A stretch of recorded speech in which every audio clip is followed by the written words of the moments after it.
আমার বাবা মারা তো আমাকে নিয়ে নিরাপদ বোধ করছেন না। আব্বু প্রত্যেকদিন সকালবেলা আমাকে ফোন করতো, বাবা হাদি হারায় গেছে, আমার কিন্তু তুমি একটা মেয়ে।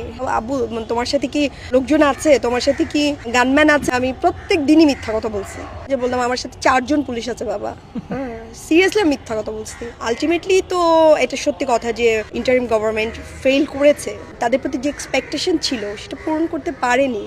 এখন নির্বাচন কিভাবে তারা করবে এটা আল্লাহই জানেন, এটা খুবই আপেক্ষিক একটা বিষয়।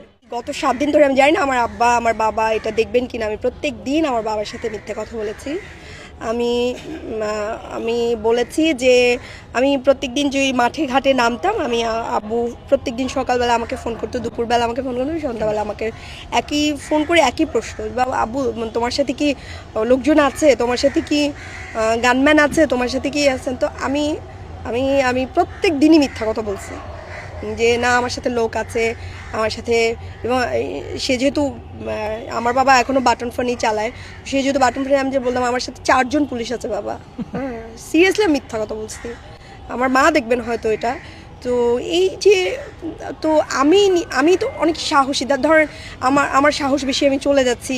আমার বাবা মারা তো আমাকে নিয়ে নিরাপদ বোধ করছেন না।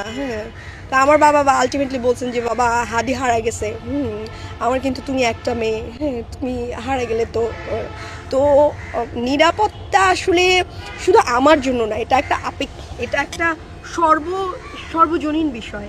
আমি আজকে একটা গানম্যান নিয়ে হাঁটলাম, আমি আজকে আমার নিরাপত্তা নিলাম, কিন্তু আমি যখন ওখানে বসে একটা গানম্যান নিয়ে হাঁটছি তখন ঠিকই আমার মেয়েটা একটা রিক্সায় করে স্কুলে যাচ্ছে, আরেকজনের মেয়ে, আপনার মেয়ে স্কুলে যাচ্ছে।